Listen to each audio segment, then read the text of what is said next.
Hey, friends. If you've been loving the conversations we have here on the All in My Head podcast, and you're looking for a way to ground your thoughts, reflect more deeply, or just make space for yourself in the chaos, I've created something for you. My very own journals are now available on Amazon. Whether it's the gratitude journal to help you focus on the good, especially on the hard days, or the Mind Unwind journal, a space to release, reset, and realign. These were made with you in mind, my thoughtful, deep feeling, always reflecting listeners. Just head to Amazon and search Gratitude, Mind Unwind Journal, or my name, Jenny Jimenez-Sullivan, or check the link in the show notes to grab your copy. It's simple, intentional, and ready to meet you wherever you are. Please, allow me to show you something.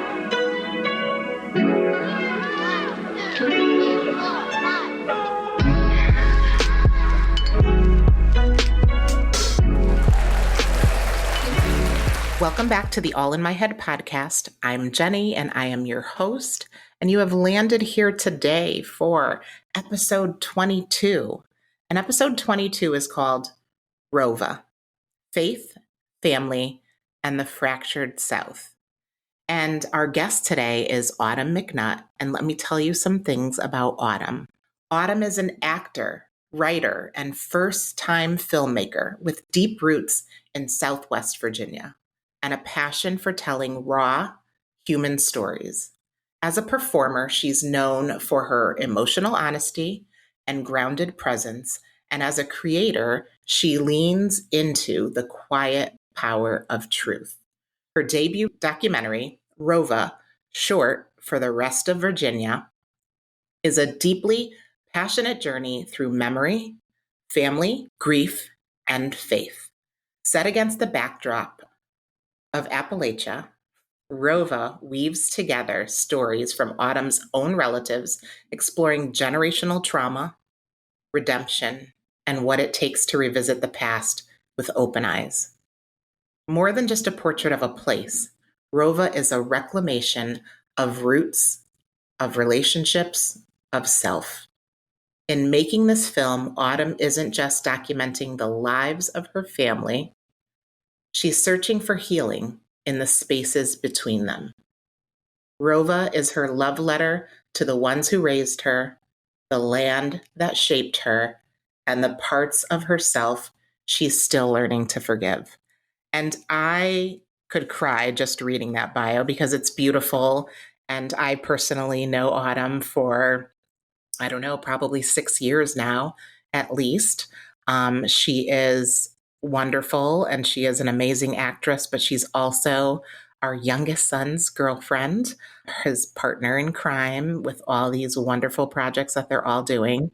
And they are and that is Prince in the background, making his presence known, their fur baby, because we can't leave Prince out. And like I said, she is so talented and wonderful in all the personal ways we know her. But I can't wait for her to talk about this project because we've been here just nurturing this baby for a very long time. So let's welcome Autumn McNutt to the podcast. Welcome, Autumn. Thanks for having me and my mini pets. Of course. No, of course. We have to have them, on camera, even though they won't be seen. Now they have had their voice out in the world. So it's great. These aren't actor pets. I don't know what they are. Exactly. Wind entrance. Thanks for having me, and thanks for, just giving my project a platform too. I haven't done this yet with anyone, and I feel like it's just been something I've talked about in just circles of safety that I've with people that I love, with you guys, with my family, with Bennett, with my friends. So it's really cool that this will be heard by other people too that can come and find what we're doing. Yeah, I think it's so important. I said to you, and I've said on past episodes, I think this season for the podcast has been a little bit different for me. I felt the call to showcase people and what they're doing out in the community and out in the world. And I want people to know about this story and this documentary because it has so many layers, but it's also it has such a human connection. So let's maybe start with that. Can you introduce us to ROVA, which, like I said, is the rest of Virginia? And what inspired you to create this documentary? Well, when I was in college, I always it just so happened that in my work, in a lot of my devised classes, a lot of these stories that I've heard over time about my family, that I've shared with my family, or that I've just experienced myself, started making their way into my work, and a lot of them into my devised movement work.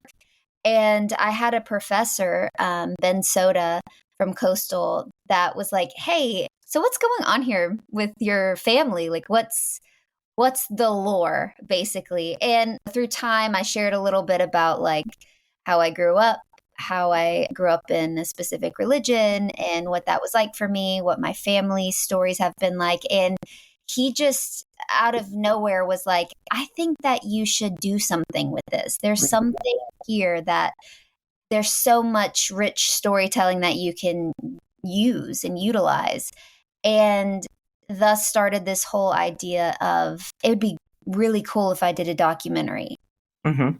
And that's something that had sat on my heart for a very long time. But in the genesis of it, it was, oh, my family's wild and crazy, and Right. I want to document this fun, crazy side of them and make it like this funny thing. And I think that was coming from a place of a little bit of disrespect I had for myself and my growing up, and Mm-hmm. not a lot of love in the genesis of that thinking. There's a documentary called The Wild, Wonderful Whites of West Virginia. I think that's the title, but it's a Johnny Knoxville film. And Mm-hmm. he went and lived with this family in West Virginia. And it was just for like a couple months. And he just documented this family. Mm-hmm. And it seems very, very similar to where I'm from. I mean, we're not far from West Virginia, and just like Mm-hmm. the way that some of those people are, it's very similar to my upbringing in some ways, not all. But that was also something that I was like, oh, I really want to do something like that. Mm-hmm. So yeah, that's what it started out as. It did not end that way, but that's where the thoughts and that's where they were really birthed, was like in college, and Right. just professor being like, hey, you should do something with this. Right. And it's amazing. Both Bennett and Autumn studied acting and theater at Coastal Carolina University. And I actually just had their professor on as a guest recently with her activism and what she uses art for in the community. And she said that very much so about both of you, but how it is important to be able to tell your story. Like and part of this podcast is telling my story in my way, right? Being able to kind of communicate that in a way that feels good for me, but that also is for me, but it connects with other people. So what does the title ROVA mean to you personally? And why was it important to highlight the rest of Virginia? So the title ROVA came about also in college, which was kind of more of just like a funny title that I sported around for a while. I had suite mates across from us in freshman year of college, and one of them was from Virginia. And I was just trying to get to know people. And I was like, oh my gosh, I'm from Virginia too. Like, hey. And he was like, oh, I'm from DMV. I'm up north. And he's like, where are you from? And I said, oh, well, it's this very, very small town called Richlands, Virginia. It's more like south. And he goes, oh, you're from ROVA. And I go, what's ROVA? And he said, the rest of Virginia. And it just hit me like a ton of bricks. Right. And I was like, oh, dang. So we are from different places in Virginia completely. And we don't really, like, it just seemed like this complete disassociation with us down there in the southern part of Virginia, which after learning a little bit more and doing my own research and also just like personal experience, it's true. Like, right. very, very different is the northern part of Virginia versus the Mhm. southern part of Virginia, especially the part of Virginia that borders Kentucky, Tennessee, and West Virginia. I Mhm. mean, it's the Appalachian Mountains. It's southern. Right. But I fell in love with that name and I fell in love with it. And I just knew that that was going to be used somewhere. And especially when I decided to make a documentary and just share my story, I was like, it has to be that. It has to be that name. Right. And Yeah. it's so funny that you say that because it is like states are so different regionally, right? But also like when I say to people, we live in South Carolina now, but we grew up and were born and raised in Connecticut. So when I say Connecticut, people are like, "Oh, you're from Connecticut." And I'm like, "I'm not from that part of Connecticut. I'm not Greenwich, Connecticut. My husband and I were both born and raised in New Britain, Connecticut. Nowhere near Greenwich, nothing like Greenwich. And then our kids were raised in Manchester, which maybe was, I don't know, a little step up from New Britain, but not really. Same demographic, same climate. But so it's always interesting when people think they know where you're from or what it's like. And you're like, you have no idea. Exactly. Right. Exactly. And I love to like a lot of people look, I know the South extends it's different. Like Mhm. Southern states there's a different culture of Southern in each state. Mhm. But I just love, like, I always have conversations with people that are like, yeah, I'm from the South. And I'm like, what part? What part Right. of the South? Because I'm Right. from the South. Right. And I just love when people are like, well, I'm from this type of Southern. And then I explain my type of Southern. And I don't Completely different. yeah, and I think that this documentary is going to something that I love so much about it is that it truly does expose what my Southern is, like what my Right. type of Southern is, and all the good things and also all the bad things that come with it Mhm. as well. Mhm. Because when you live in these small parts of the world, but like specifically our nation, when you live in these really, really small parts, these remote parts, Mhm. you notice that there's such a lack of opportunity for specific things for young people to explore their Right. identities, who they want to be, and then there's such a big emphasis on family, which I think is great, but can Mhm. also be detrimental to your growth as a person because you're not getting a lot of like experience of other people. It's Right. just are in such a tight knit group and you're seeing the same 3 people, 5 people every day. Right. And also faith, like growing up with specific religion, specific faith, like there is such an emphasis on family and faith in what type of work you do, which is mostly like boots on the ground type of work in these small places. So it's not Right. even having dreams to be an artist didn't grow from me until I left my small space where Right. I didn't know that that was an option. And it wasn't until I could foster that type of creativity within me that I was like, oh, I aspire to be something different. I knew that I wanted to do something different, but it didn't like dawn on me what it was until I left and I was given the opportunity to explore that. Right. Right. And that's interesting because was there a specific moment or a story or even a person in your life that kind of sparked the idea of this needs to be a film? Absolutely. So my godmother has always been a creative in my life, and she's my mom's best friend. And she just always had this personality that just seemed very original and unique coming from where we came from. Also, she is a woman of color growing up in a very rural, remote place, and her story and how she left Hmm. has always been inspiring to me. She's also in the documentary and talks about her experience growing up where we grew up a little bit as well. Mhm. And that was very important to me because she's just always exuded this such unique creative energy, and her dream was always to be an actor. Mhm. And she pushed me growing up to just like, it's like she saw something in me, and she really pushed me growing up to explore whatever this thing was that was growing within me. And it really, I think, was such a big part of my journey in wanting to be some type of creative. Mhm. And my family has always been supportive of me. I'm so lucky that like though they may not understand it, my immediate family, by the way, though they may not understand exactly what I'm doing, like there's so much love and support there. And like, I feel so grateful and so blessed to have that, because not a lot of people have that, especially in places where it is so misunderstood and not understood by any means. I'm so blessed that I have that. And my family has been such a big support in a lot of that. But it truly was like just this one foot in front of the other type deal in terms of getting myself into acting. And then you kind of learn about something, you foster this thing that's growing inside of you. And then you can only take it so far to where you're like, well, what's my thing? What's my story? Where do I fit into this thing that I call art, you know? Right. Because you can be handed a script all day and do this and do that and act.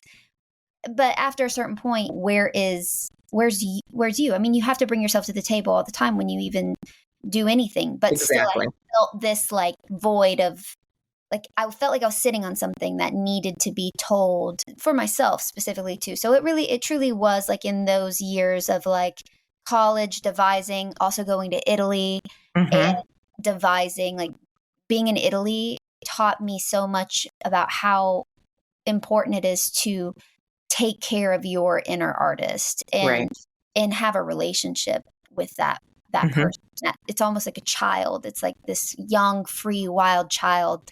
And it really taught me the importance of what I'm doing and why it means something to me, and thus begun this journey of figuring out this story for myself and what it was going to look like. And I'm still on that journey too.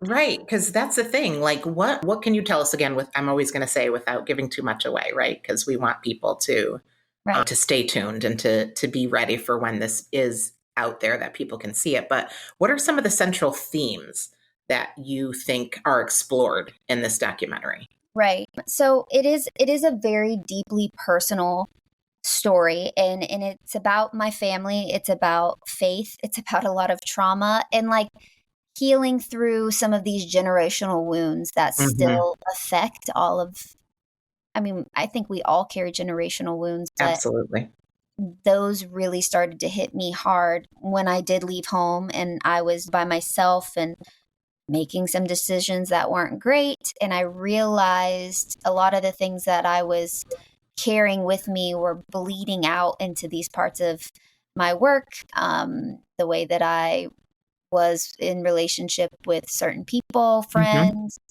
And so I started to realize something was going on. And then when I took even more of a step back, I'm like, oh my gosh, something that has affected every single person in my family. And so it's my first film. I never thought I would ever make a film. And when it started out, again, it was this whole idea that I'm going to go and just document everything, them, and go to a couple church services, see what that's going to be. But what really unfolded was my placement in the story. What this journey was for me to go back and to face some of the things that I was very afraid of or just very uncomfortable with. Because I started to realize like this anxiety within me, like I would start shaking. I'd get so nervous to be in some of these spaces. And then when it would happen and we'd go through something, I'd feel this just weight come off of me. And I'm like, I think this is about me. I think this story is about me going back home, literally and emotionally, and sitting in the hard conversations and experiences that I've been actively trying to avoid. And I had I've had a couple people be like, I don't think that you should be in this. I don't think this is about you. And I'm like, dang. Ouch, first of all. And then I'm like, no, I don't agree. I don't agree. Because every time I go back and every time I've filmed and every time I've tried to make it not about my experience with these people, it comes back around. It ends up being central to the theme is my healing journey through these things that are happening. And I mean, at its core, it's about roots. So it's about, can we break these cycles? Or if we carry our past with us, no matter where we go, how do we how can we heal and forgive? It is very much a story about forgiveness, Right. and about owning your own path. As children, we are always taught to do what our parents do. Like we built in for us. And so you have to, learn how to form your own thing. I mean, Right. it's just built into our DNA. And so at what point do you start to shift out of those things and then carry some things, but like really discover what's yours and what was Right. someone else's? Yeah. Right. And that's so well said, because I said it when the episode that I talked about inner child wounds and breaking those cycles and trauma.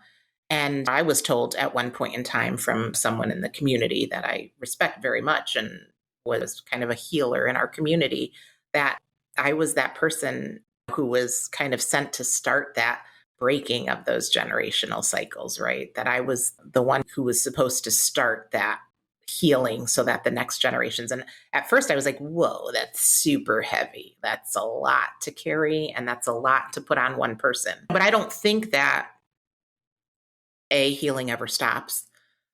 But also B, I don't think that I'm the one. I just think I'm the one who kind of started the process, right?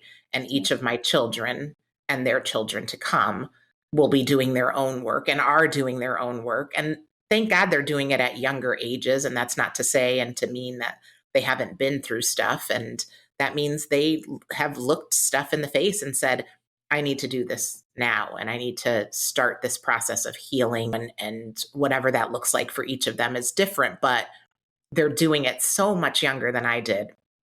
I don't think I was capable of doing it in my 20s. I don't even think I knew that it was a problem in my 20s, because it was so made to believe that this was the norm, that this was normal, that everybody went through these things.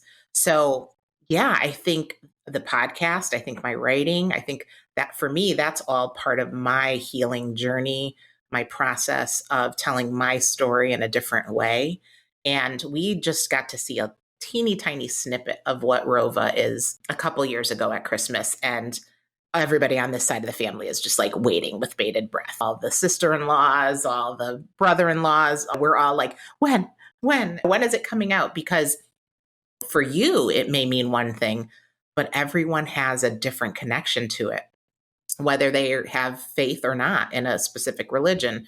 It touched us all in a different way. And that's what I think the power of your story is going to be, is that everyone's takeaway is going to be different, and they're going to look at one part of it and completely relate. But across the board, I think everyone can relate. Yeah. And I'm so glad that you said that too, because a big part of like my worry is, so I was raised Pentecostal, and there's a lot of things that come with that. And I'm very thankful for a lot of the things that I experienced growing up. And then there's a lot of things that have been traumatic for me, especially as a young child growing up and seeing some of the things that I did. But my grandfather has a church on top of a West Virginia mountain, and we went to there and we did some filming, and there's some things that happened, and there's a lot of things that I've said and experienced and that are shown in this documentary. And something that has been a worry of mine is like, I don't want people to think that I am trying to convert someone to anything. Right. I don't want this to be like converting anyone to any type of Christianity, because I really much honor like what people's beliefs are. And I hope that mine can be honored in this as well, because this was a journey through figuring out my relationship to spirituality, to God. Again, that is such a big part of my upbringing that was completely abandoned for a very long time, that I've only begun to explore again in the past couple of years. And a big part of that exploration and healing was through going back home and revisiting these spaces and like getting things on camera. Right. It was when you start to blend your art as an artist with your trauma and your deep hurt and your wounds, like there's this beautiful mix of things that start to happen, because you're literally, you are throwing yourself into like a therapeutic situation that you are healing through your art. And so that's something that began to happen. And I really do want people to like take away things that aren't necessarily like right on the head for this project. Like, I really hope that it resonates with people in their own stories, their own dynamics with their families. And it's a universal question truly of forgiveness and Right.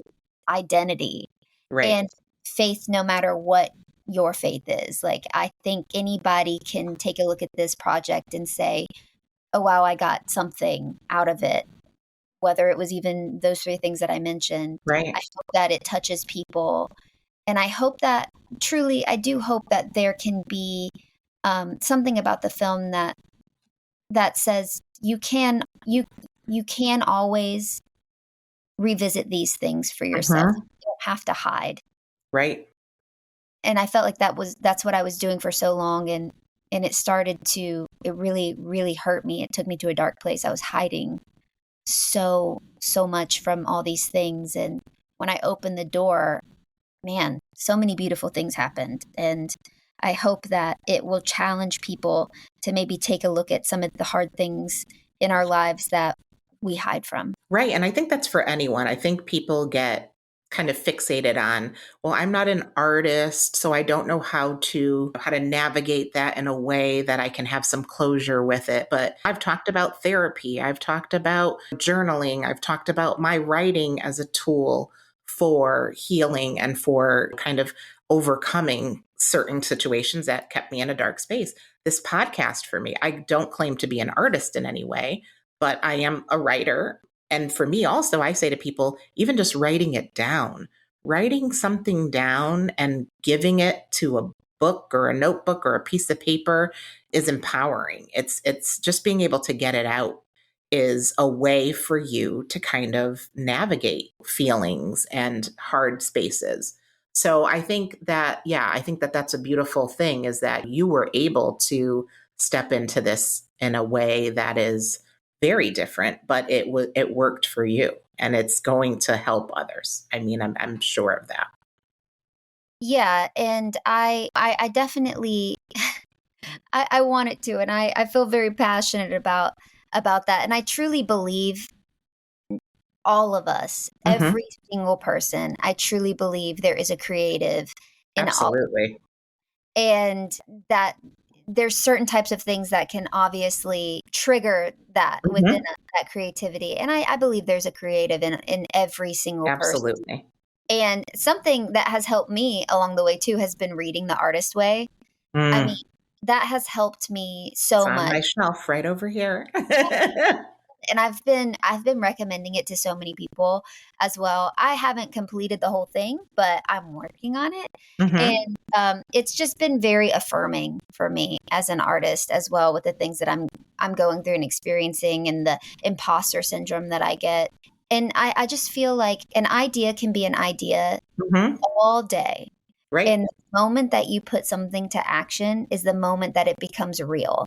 And for so long, I was like, I don't know how we're going to do this. I have no idea how to make this documentary. I have no idea what this is going to look like. I don't know what I'm doing. I have no idea what I'm doing. But I think you touched on imposter syndrome. And actually this episode that's, episode 20 of my podcast is actually the lies we tell ourselves, right? Imposter syndrome, and how we unpack that. And I think for a long time I did that. I would never have called myself a writer for a very long time. I would never have called myself a poet. I would never have called myself a podcaster, even when I put the podcast out. And what it's these deep little lies that imposter syndrome just creeps into that mind and just wants to say, you're not these things, but you are. It's just stepping out in faith and doing it, right?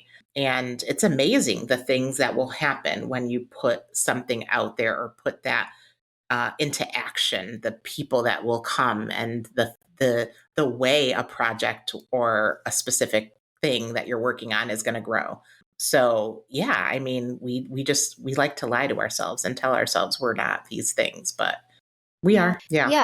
I mean, look at you. You're completely have the whole setup, and you're doing the podcast. I think it's so awesome, because And it takes a lot of perseverance too. Nothing is easy to make by yourself. And it's No. not easy to keep. I think the hardest part is once you get something going, it's like this energy that's like you're in the honeymoon phase with your art. Mm-hmm. You're like, oh my gosh, this is amazing. This is going to be so great. But then you get into like this really, really difficult place where you have a choice to completely abandon it or to Right. really figure it out and keep going. And Right. I've been at that place more than I can count with this project because I mean, I started filming this project in 2021. It's 2025. Right. And I went back this year in May because I was like, I don't think it's done. I don't think the Right. story's over yet. And I fought myself tooth and nail to go back. I was so mad because I was mad at myself that I didn't prepare properly ahead of time the first couple of times going because now I'm here and I don't Mm-hmm. have content and I don't have enough things and the story feels like it's just leading into a void and Right. there's no ending, there's no resolution for myself or for anybody. Right. Like, what am I doing? And I just was so mad at myself and had convinced myself that I'm just going to use this footage and it's just going to be what it's going to be. Right. And then I got some constructive criticism in January. I got some great feedback from someone. I got some tough feedback from someone who had seen like a very, very rough cut of what I had. Right. And it really lit a fire under me to be like, okay, nothing's ever done until I say it's done. And Right. I don't have to feel ashamed to go back and No. find something new. Right. And we did. We went back this year and man, it was so beautiful. It was so amazing. It was so healing. It was the best time that we'd ever spent there. And the most beautiful things happened. And I told myself coming back, I was talking to Bennett about it. And I was like, I don't think I could have done emotionally and spiritually, don't think I could have done what I did on this trip in 2025 in 2021. I wasn't ready for that. I was not ready to heal some of these things that were healed this year in 2021. I wasn't maturity wise, emotionally, spiritually. It could not have happened at a better time than now because I was ready now. And we got it on camera. So, and that's the thing about it, right? I think as art is like that, you think you're going one way with it and it takes a whole new vision. I think that's the project that I'm currently working on is that as well. Is I thought it was going to be one thing. I thought my first book was going to come out in a different way. I thought it was going to be something completely different. And I have gone back because of a series of falling in touch with people here by accident, by taking a class and meeting people that I have fallen back in love with poetry like I did when I was young. And so it's you think you're going one way with something, but the way it's supposed to go is gonna manifest. And I think that that's the big question, right? Is like, what do you think that the healing looked like, and how is it represented in ROVA? Like overall, not just your healing, but in everyone in ROVA.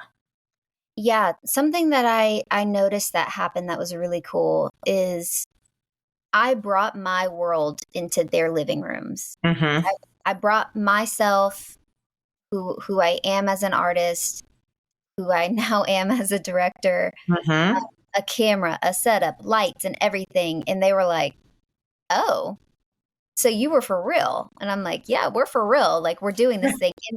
And something very unique started to happen. Like, I remember the first time I filmed my grandpa.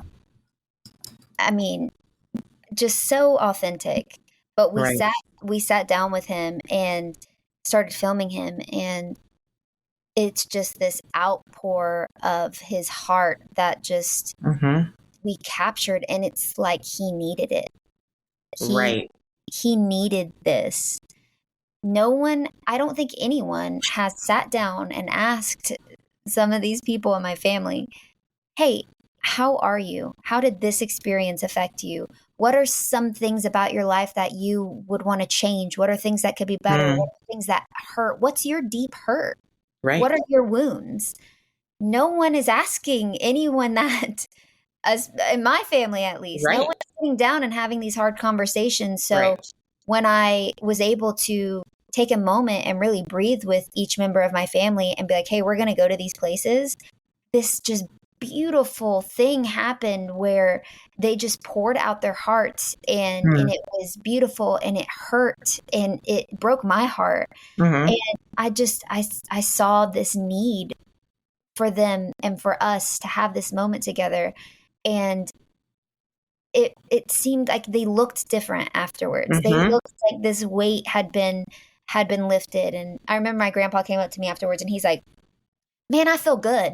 And I'm like, yeah, you feel good? He's like, whoo, I could do that again. Let's just sit down and talk again. And I'm like, okay. Like, he loved it. He loved Right. it. He needed it. He needed it. They all needed it. And it was so interesting how ready every single person was to just sit down and be like, yep, give me what you got. Like, I'm going to tell you right now. I mean, I have a cousin that I filmed, and she's been through a lot. She's been through a lot of things that no one person should have to deal with, especially as a child. And a lot of things that I experienced with her growing up, they were just, no one should ever go through that. Mm-hmm. And she was so ready. Like, she sat down, was just so ready to pour out her heart, and she needed it, and I needed it. Same thing with my dad. It was needed. It was necessary, and he looked different. Our relationship looked different after having these conversations that are very hard to have, especially with the camera around. But man, were they acting like pros. I'm like, where'd you guys come from?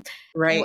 No, you had this talent. You just want to talk it up, and the camera's right in front of your face. Okay. And don't you feel like, because it has taken this many years to kind of from beginning to end, that maybe you kind of broke down some of that stress and anxiety in them, and showing your own vulnerability help them to be vulnerable and real with you? Because like you said, you knew you were feeling this pain. They had to be feeling it, even if they weren't showing it, right? So I think, again, with all things in its right timing, right? Because I think they needed to feel like this was a safe space. Absolutely. And that's something that I'm really proud of myself that I did this time going into it when we filmed in May. Was like, I showed up very, very prepared, but I also showed up with this attitude that, like, whatever happens is going to happen, and I'm going to allow that to be okay. I'm also in this place in my life where I am not interested in rehashing the past over who's done what, whose fault was what, this, that, and the other. 1,000%. I'm not interested in it anymore. And at a time in my life, I was like ready to go to war with some of these people in my family because I had such deep hurt. And I had imagined myself just letting them have it. Like, you just concoct this dialogue in your head. Absolutely. And you're like, I'm going to show up and I'm going to let them have it. And this really beautiful energy just like entered the door, and especially with some interviews this time around, that was just, it was light, and it was love, and it was forgiveness. Like, I feel like I could show up as my best self and finally say the words, like, I release you of this that you have, because I don't carry it anymore. Right. And I think, again, I'm in this place where not everybody can do that with a parent. No. There's a lot of deep things that each person has in the relationship with certain people. But I felt this calling on me, this thing on my heart that was like, if you want this, you have to do it. And it's also yours. I can't let someone write this story for me anymore in my relationship with people. If I choose to want it, if I choose to have it, I have to make the decision. Exactly. And I did. I said, I've released you from this, and I forgive you, and I love you, and I'm here right now, and I don't care what happened before. You know what I mean? Right. So it's like something that I've done with all of them too. It's like, I'm not here to be the bad guy. I'm not here to show you as a bad person. I'm here for you to tell your story. And that story includes all kinds of good things and bad things. And let's talk about it. Exactly. And like you said, we talked about this when you guys were here just like a little over a month ago visiting. And I said, I'm so proud of you for being able to come to that point. And again, I say you guys are doing this hard, heavy lifting work at such a young age that I don't think I was ever equipped to deal with at that day in that time frame or at that age for sure. But not everybody gets the opportunity to heal a relationship with a parent. Not everybody's receptive to it on both sides. And so to be able to do that and to be able to walk that journey with your dad and with your grandpa and with other people in your family, like what a blessing to be able to do that, because I think that your vulnerability and your openness to it helped them to feel safe and that they were able to kind of speak their truth and speak their version of the story without feeling like they needed to be guarded. Yeah. And a lot of those things, like I look back on a lot of the things that a lot of the interviews that I did early on, like in 2021 and 2022, and they're not perfect. Mm-hmm. I could have touched on a lot of things, and I could have said a lot of things. I think I danced around a lot of questions, a lot of deep pain, Right. because again, I wasn't ready. Mm-hmm. And I felt this very much this readiness in May to Mm-hmm. just lay things out on the table, but in a safe way, because I really wanted to make sure that everybody felt taken care of.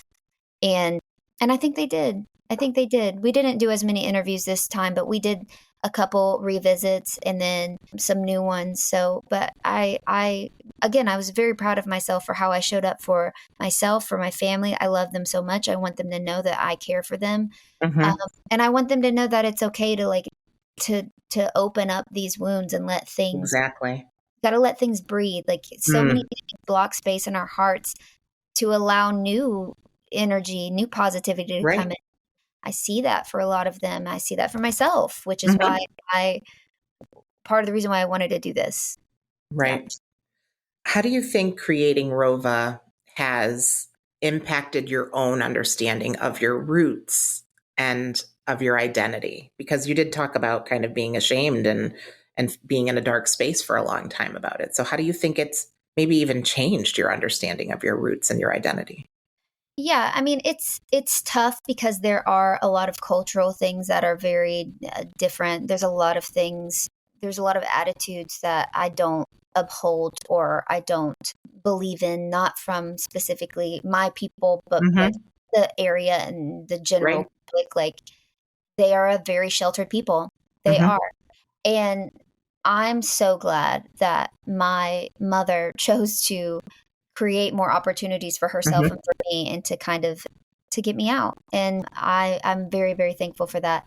But I will say, like, something about it is the coal industry is Mm-hmm. the thing that's like kicking there, right? So it's Right. like almost all the men that are working are coal miners. And Mm-hmm. that seems so like that seems like another time. Like that seems like Yeah, that Dan said that to you guys when you were here visiting. He was like, "What?" He's like, "I was just kidding. I didn't mean to say like, is your dad a coal miner or is your or, you know?" And you were like, "Yeah, coal mining is the business." totally is. Yeah. And that's the only thing that's like kind of keeping these areas in alive, you know what I mean? Right. And keeping families fed. And so a part of the story that I wanted to show here too is like whether you believe in that industry Mm-hmm. or not, whether you think that that's the way that should still be happening or not, like I just wanted to show like people's dependence on it, like Right. how like these small towns that are just a little dot on the map are dependent on something like this and what it would mean to lose it and what it would mean Right. to towns to lose it. I mean, they would be everybody would have to Devastated. and like they would become ghost towns. Like I mean, there's already so many mines and stuff that have from the 20s, the 30s that are shut down, obviously Right. that are still that are just like little ghost mines, just sitting. Right. But I really thought it was just an interesting perspective. Like again, whether that's you believe in that or not, that this is still happening. Like, Right. can you believe it? This is still going on, and these people are dependent on it. Right. And what would it look like if it went under? You know, Right.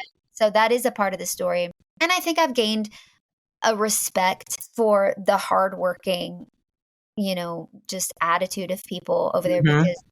because I feel like I don't always have that because I'm an Right. artist. I want so badly to do what I want. Right. I want so badly to create art and to be an actor and Yeah. to be in a film. Like I would do anything for it. And Right. that's a passion. And Right. unfortunately, passion doesn't always pay the bills. You got to Right. do hard things.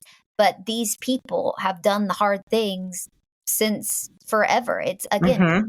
ground. You just got to pull up your bootstraps and get to work. Like Right. have kids when you're super young, you Right. have to work. Right. And so it's just really, I wanted to shed some light on that and just a little bit of like how I respect that type of hardworking attitude. I respect that I came from hardworking people that That's right. found a way to make it work for themselves, whether it's the best industry or not. Like, I just thought it was an interesting aspect of where I'm from. Right. And I think that that's the thing. This documentary has so many layers and talks about so many different facets of life. So like I said, it's faith, it's family, it's hard work, it's how different parts of this region are. And so I just think it's going to be so beautiful when people are able to finally see it. But did anyone, and again, without giving too much away, did anything or anyone surprise you or kind of change your perspective about things while you were working on this project? Yeah, I think I think everybody surprised me, to be quite honest. Wow. But mostly I think in the church services are the things that where the most interesting things happen, Mm-hmm. because I was under the impression that we are just going to roll up, we're going to sit in Right. the back, we're going to film. It's going to be it was Easter when we filmed those church Mm-hmm. services, so it was all very planned out, and I just really wanted to be in the back and just get it on camera. Right. Little did I know that I would be moved spiritually, and that Mm-hmm. I would be just, it's like this mix of like so heartbroken and so like filled and fed and so moved that things started happening. Mm-hmm. So I think that more so I was just surprised at like how something just clicked back in for me going back there and being back in Right. those spaces. It's like growing up, the way that you feel, how you know how Aunt Joe's gonna act up at the pulpit, how Right. everyone's Right. gonna be, what you're gonna experience in church. And sometimes you feel things and sometimes you don't. And Mm-hmm. that was a lot of my experience growing up and seeing things happen Mm-hmm. and being like, whoa. But then going back and actually making my own decision to go back and be in Right. those spaces did something to me. And it's so Mm-hmm. interesting how I click back into some of these things or some of these feelings. I definitely click back into the Southern accent immediately. Like, it's like, I don't know, it's just The way inherent. you can pop in and out of an accent, we were talking about it here. And for those of you who don't know, we're always saying like Autumn needs to be a voice actress as well, because she can do a Southern accent. She can go ahead and do her little British accent, but she was just popping in and out of accents over here. And it was delighting my husband, like to no end. He's so funny like that, but not easily amused per se in that realm. But he just was like, how does she do that? Like how? I'm like, I don't know. It's a gift, but it's, yeah. And when you talk about certain things, you definitely, and when you're talking about home and the documentary, you definitely pop back into that Southern accent. Yeah, I do. It's like as soon as we like cross the threshold of the Virginia is for lovers sign, I'm like, hey y'all, what's up? Like, I don't know, but I'll be listening back to like I love it. some of the interviews that and I'm cringing hearing it because I'm just like this squeaky Southern thing, just asking these questions. But I think it's also a part of like when I'm really thinking about it, I think it's a part of me trying to fit in as well, Sure. because I feel so disconnected sometimes in some of those spaces that like what makes me feel connected, I think is feeling familiar with them. Right. And I think I've noticed that, especially when I'm at like my dad's house or something, Yeah. in those interviews, like I will slip back in it like it's nothing. I am Right. back there. Like I'm one of y'all, accept me. So yeah, But I mean, a lot of things surprised me. A lot of things surprised me. And I think really, I just have a greater respect for a lot of them and for a lot of their story and a lot of the hard work that I've seen. And just the honesty. I have so much respect for how everyone showed up as their honest selves. Right. Yeah. I love that. In what ways do you think that this film challenges the stereotypes or assumptions that people may have of these lesser known parts of Virginia or even just rural places like Virginia? Yeah. I mean, that was a big part of something that I wanted to do as well. And I think more so than anything, I think just opening the door to say, hey, we're here and there's people here. Right. Don't forget about us. Yeah. It's something that I hope just at least like, I don't know if I necessarily open the door to change anybody's mind a bit about anything, but really I wanted to show how people are living over here, like what it's like. We went and did some street interviews, and we interviewed this man, and he told us like, I'm homeless, and we didn't know, having interviewed him, that he was. And this is these places are very built into their own identity, like it's built into these places. And unfortunately, there is a lot of poverty. There's a lot of drug use has hit my town, my family really hard. And I don't touch on that too much because that is, unless someone offered that information up, but that is very like touchy. That is very something that has affected everybody over in those parts. Because again, there's nothing to do. There is nothing to do. Right. But like, I don't want to put stuff on them, but like to take part in that, it can be a very sad place. Right. Which is why I think sometimes these religions can almost become a little radical in these parts, because there's nowhere necessarily to put your identity to. And so when you're fostering that energy into one thing, everybody wants to grow, right? Everybody needs to evolve. So we just keep evolving this one thing. And sometimes it can become a little radical. I think that back in the day, it might have been a little bit more so than it is now. Like, I see a big change with my family. I see a lot of understanding and openness that I didn't experience as a child. My grandfather talked about this too, like his regrets and how he wishes he had just given his children more of a chance and been easier on them. Like, to hear that was so beautiful, and I hope will be so healing for my mom and my aunt and uncle, because he needed that. So I hope that it sheds a light on, like, that there's people here, and that they're sometimes doing their best and sometimes they're not. And yeah, that's more so. I don't know how much I've challenged necessarily the stereotypes or more so uplifted them. I don't know. But I think it's shining a light on, I think society as a whole we look at things and go, wow, we're so advanced in this way and in that way. And especially in different parts of our country, right? They're so much more advanced and they have so many more different things. And I think to shine a light that this is still a community and a rural part of our country that still is kind of frozen in time in a lot of ways. Yes, absolutely. Yeah. I mean, so I think that's huge. Yeah, there's things that like I've always felt like they were a little bit more behind the times on like trends and stuff. Like someone said this time around, they're like, have you heard of Temu? And I'm like, girl, yes. Temu. You're like, have I? 2 years ago. It's just like, I love it. You know what I mean? So, I mean, and I guess people are obviously still using it. She was acting like it was something brand new. It was new. So, I mean, these are people that live in the mountains that like, I mean, my great grandmother,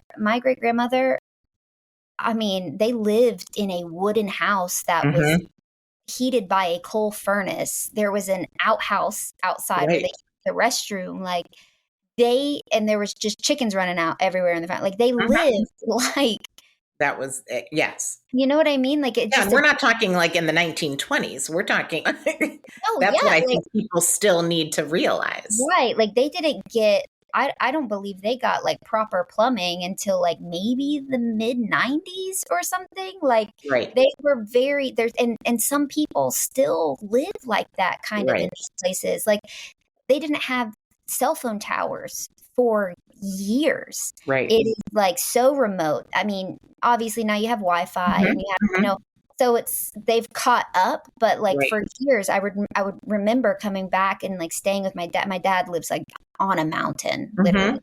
And just driving through and having no cell phone service, and you just have to get where you're going by memory. Right, It is right. muscle memory, and that's it. I mean, they got a Walmart like maybe 10 years ago, and it was like the craziest thing. You know what I mean? Yeah, it People, was like somebody famous came to town. It was like, exactly. And so that's kind of that's the mentality. And some of these, there's money that comes and goes in these small mhm, spaces. There was a law school that was built over there in Grundy. And so I think that helped bring some funds into the town, and they were able to like put some things together. And now the town honestly looks like it's growing a little bit more than like Richlands, which I always thought was more populated right, than Grundy. But like, so there's give and take in terms of what's there and what is offered to people. One of my dreams like later in life was I would love to come and like build some type of art community center there for like the children to explore other creative mediums, because I don't right, just genuinely, there's not anything like that there for people right, like me who were so impressionable and needed an outlet like that, and right. couldn't have gotten it unless I left, which is what happened. Exactly. And I Yeah. think that that kind of leads into like, what role do you feel that documentaries play in creating some of this cultural empathy and awareness? Because I think that that's the thing is like people just aren't aware. Maybe you can talk a little bit about that. Yeah. How do you think that that documentaries play a role in that? Yeah. I mean, I think honestly showing what's broken in a lot of these places does create that empathy, right? Like you're showing, I never wanted to go into this being like, let me show you what's great. You know, Right. I Right. really wanted to show what's difficult, what's broken, Mhm. why it's like this. Right. And unfortunately, I don't necessarily think that I offer a lot of like ways to fix any of that, but really to understand. Like Yeah. this was never a story about like staying here or wanting to come back and be here. It was always about trying to understand this place and my family and myself and my Mhm. identity here. Right. And I feel like documentaries, I mean, there's and there's a part of myself too that I don't think that this is played out like a traditional documentary. It is very Right. narrative. It is very narrative. And I think that's just me coming in as an actor as well. Mhm. Um, I didn't necessarily deeply study the art of documentaries. Like I kind of just said, hey, I'm going to make this. I'm going to call it a Mhm. documentary. It is Right. going to be a documentary, but it also has elements of other things as well. Right. And I just, out of anything, I really hope it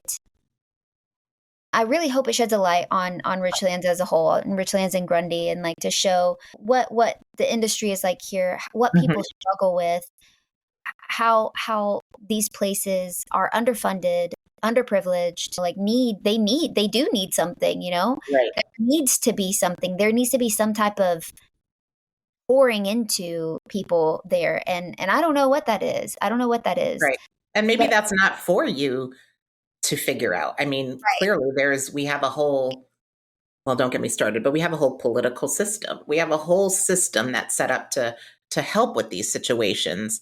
right. Um, so yeah, maybe your role is to just bring the awareness. I think so. And I also, more than anything, I wanted this to just, I really want this to show people that, you know, you're stronger than your past. And Right. I have always had a hard time dealing with grief or shame, Hmm. a lot of things from my own past and a lot of things that I've personally done or that has been inflicted on me. I've dealt with a lot of that. And I just hope that this can be a story of that type of healing, of that type of exposure for yourself, that you are bigger, you are stronger than your past, and you don't have to run away from where you came from. And you don't have to integrate it necessarily back into your life. That doesn't have to be your identity. This was more so of me feeling like I want to go back and understand from a place from a place of empathy and not hate. Right. I want to see you and I want you to see me, and I want to find common ground with you. We have shared beliefs sometimes, and we also have very, very different beliefs, but how can we sit down and still have a conversation? Right. Yeah. Right. And I think that that's an important thing to say, because I think a lot of people do that when we have trauma in our lives and in our childhood. We think we just want to run away from that and we want to get away. But going back to what used to be your home doesn't necessarily make it home again.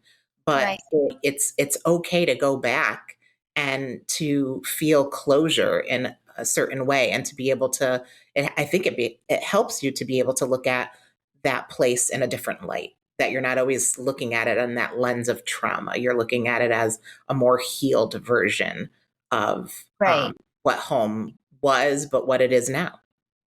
Right. And I wanted to show too, like, the healing in this, like, it's not perfect and it's not linear. It's not linear. But I hope I can show that it's possible, that there is a possibility to heal through some of these things that we carry with us, and to forgive. Yeah.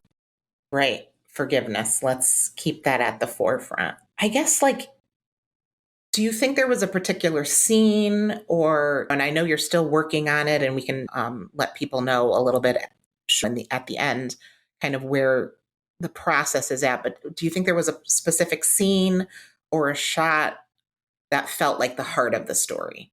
And again, without giving too much away. Or do you think it was just that overall theme of forgiveness and healing?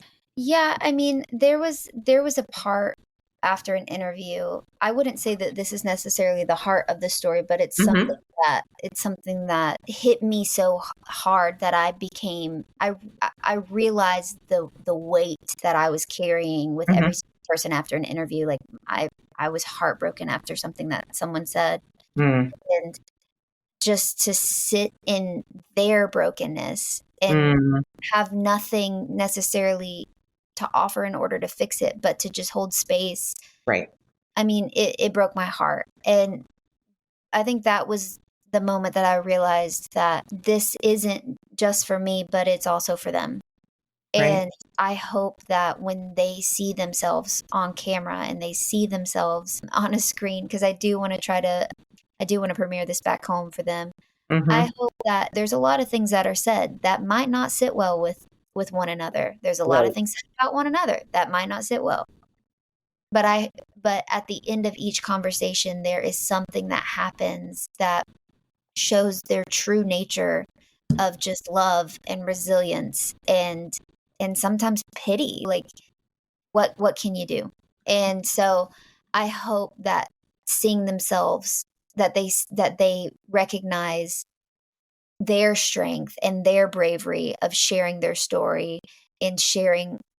Just the story doesn't have to be big. It's just like something that there's just moments where they're like, I wish I did this better. Or I feel like my family doesn't forgive me for this. And just like honest display of emotion and ultimate truth. I hope and I pray that there is so much movement energetically and spiritually in that room that can move towards forgiveness for one another then. Absolutely. As well, because they need it. I have a huge family. There's a lot of brokenness. There's a lot of from this person and that person. And I really do hope that this can be a good step in just seeing each other and really holding space and loving each other even more. Right. And you said briefly, and maybe you can touch on that. You said that your hopes is to premiere it in Virginia. Yeah. The first premiere, I would like to premiere it in Virginia. There's a tiny little theater inside of a broken down ghost mall that's still kicking. And I went there in May and I was like, hey, what do you guys think about this? And they're like, what? But I talked they didn't know. Yeah. They didn't know what you were talking about, but then you talked to them. Yeah, I talked to the owner and he was like, well, he's like, I believe we can make this happen for you. And I just told him, I was like, this is where I saw my first film. This is, full circle. I would love, this would be so meaningful for me to premiere it here. And obviously I would make it free for all of them. And I would just rent out the studio, make it free for all of them. And just, I would love for as many people that can come. Like I want I want the name up on the marquee. Absolutely. Many people like to come and see this film because it's about them and it's about this place. And I hope there will be a sense of like pride that like, okay, like there's something about us, I guess. Yeah. No, I think there definitely will be. And I think that that's a beautiful way to kind of set it off into the world. And then what are your plans thereafter? Do you think this is going to go to film festivals, streaming? How do you kind of envision it once you've premiered it in Virginia? I think that I definitely want to submit it to film festivals. I don't know which ones yet. I think that that's something once it's done and once it's completely finished, I have an editor that is amazing and has just such a cool story that I'm really excited for him to work on it too. And there's still a lot of pieces I need to put together, but I am definitely hoping to put it into festivals, seeing how it does. And then eventually I'll premiere it here in Atlanta. And then, we'll see where it goes from there. It'll be somewhere. Absolutely. For sure. Absolutely. I think it's going to do better than you think. But do you have a timeline in mind? Kind of that, like a rough, like I'd like to have this. That is a great question. I do have I have a rough, and it's this year. Hopefully, I can get it done this year. I don't know about premiering this year, but I think so I've learned through this process. Every time I set myself a goal, I always disappoint myself, and then I get so mad, and I'm like, absolutely.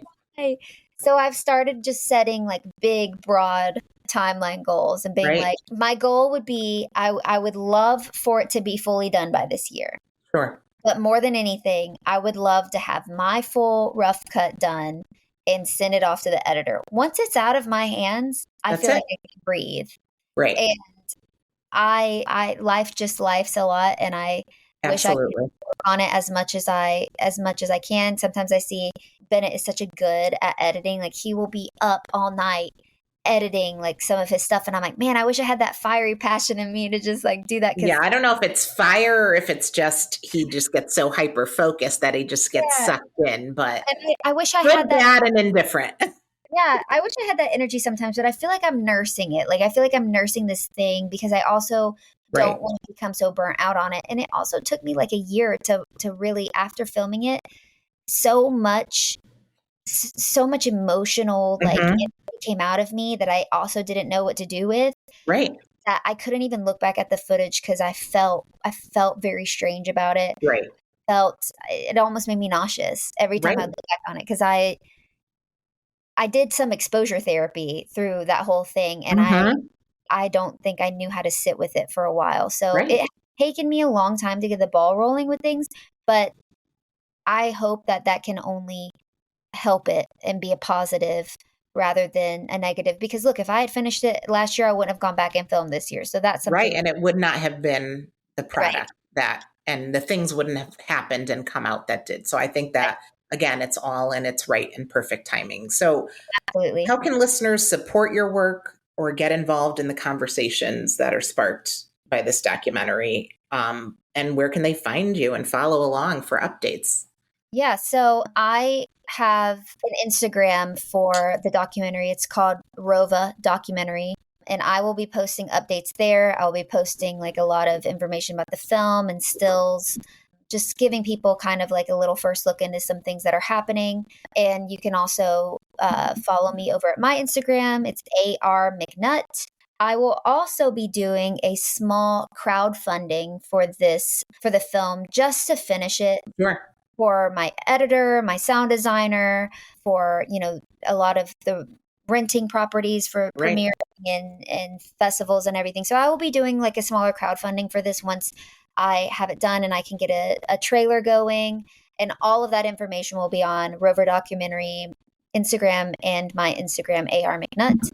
And so, yeah, those are the next steps for marketing wise. And then, yeah, hopefully we can raise a little moolah and get this film done. Right. Because remember, guys, right? Art is beautiful and it's wonderful, but it costs money, right? We have to pay editors, and I pay an editor myself just to edit my podcast. And this is very menial in the terms of it's just an audio podcast, but we have to support the art. So when that is out there, please do go and support. But like Autumn said, you can find her at her Instagram at AR McNutt. That's MCNUTT for those of you who do not know. And at ROVA Documentary. We really want to support this cause. And again, even if I didn't know Autumn, I would support this project. It's very beautiful. It's going to touch people in very different ways, but there is a bigger conversation to be had once you see the finished product. And we have not seen it. Like, she's still working on it, but I already know the heart of it. And I'm so excited for it to come out and for us all to see it. So thank you again, Autumn, for being a guest on the All in My Head podcast. Thank you so much. And thanks for being such a big cheerleader of mine and of us. You've seen us through a lot of things in these projects that have taken so much time, but will have so much love and so much passion in them. And just so thankful to you and Dan and your family and my family too, that has been, you guys have just been such a great support system, and we are so lucky and so blessed to have you guys. Yeah, we are so proud of what these kiddos are doing. Atlanta is just not ready for Autumn and Bennett and that whole crew of actors that is out there working hard. So support the arts. I will say it over and over and over again. Support the arts, support the artists in your life, and make sure you go and follow Autumn and the ROVA Documentary on Instagram. I want to thank you all again for tuning in to the All in My Head podcast. Have the best and most beautiful day.